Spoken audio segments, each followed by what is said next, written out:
Bapak Ibu, saudara-saudari yang terkasih dalam Tuhan, Shalom.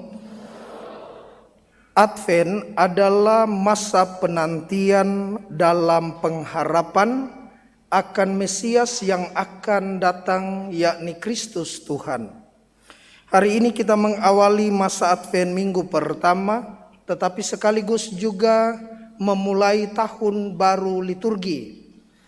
Ini ada 4 lilin. Lilin pertama sudah menyala.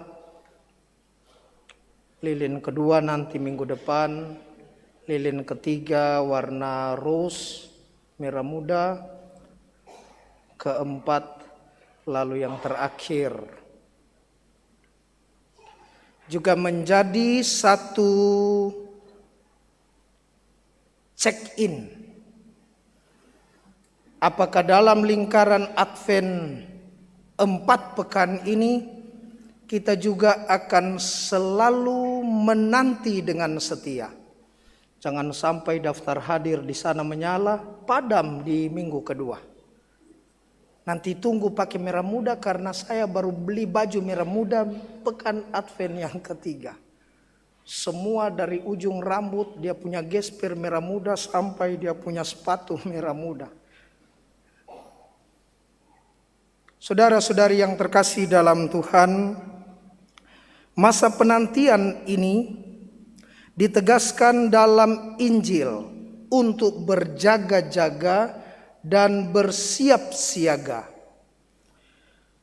Dalam hal apa kita berjaga-jaga? Bacaan pertama, kitab Nabi Yesaya mengatakan agar supaya kita pergi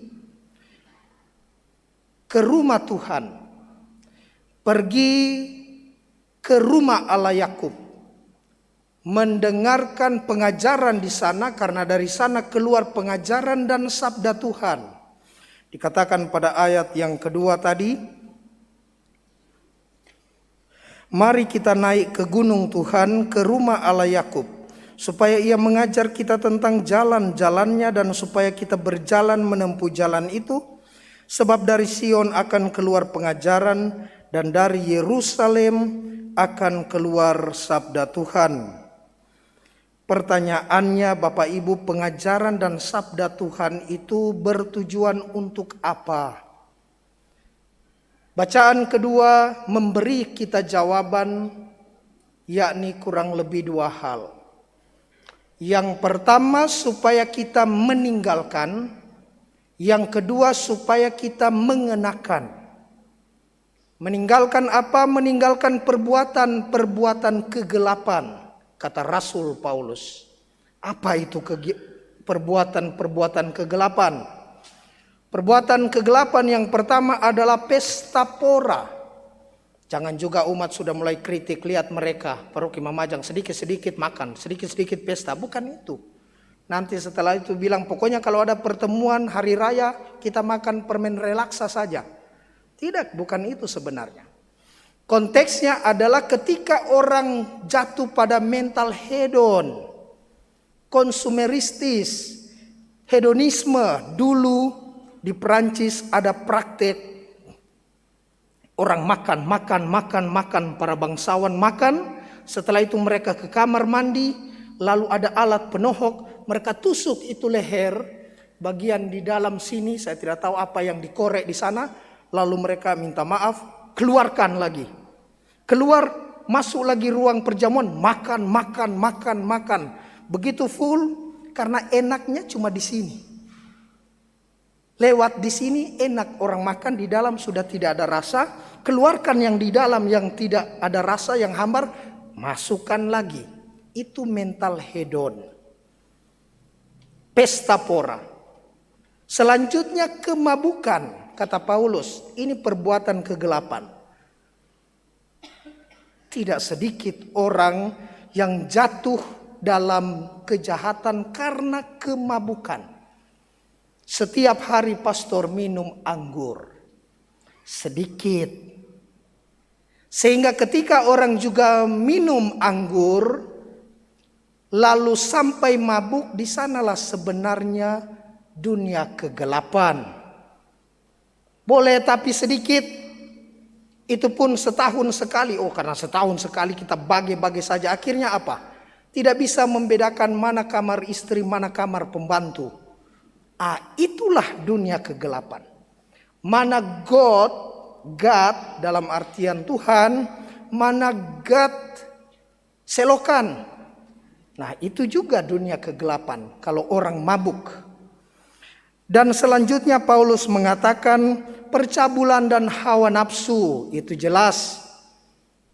Istri baru meninggal, suami sedih, lalu sambil kasihan, tapi dia sudah keker, mana janda.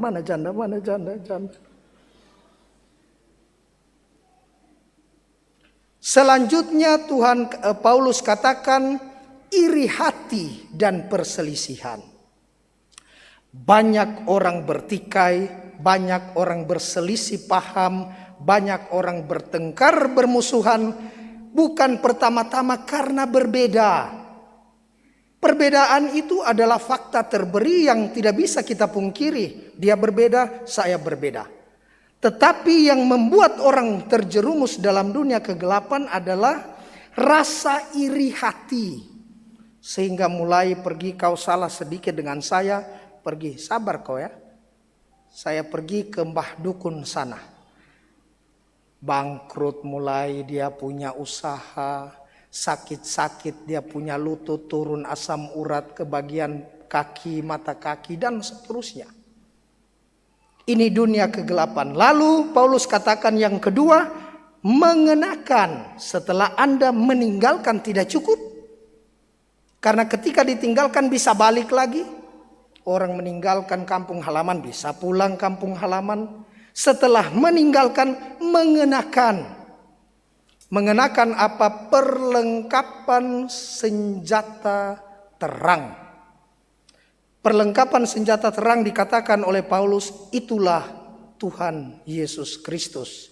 Dia mengatakan pada ayat ke-14 tadi dalam bacaan yang kedua, 14a, tetapi kenakanlah Tuhan Yesus Kristus sebagai perlengkapan senjata terang.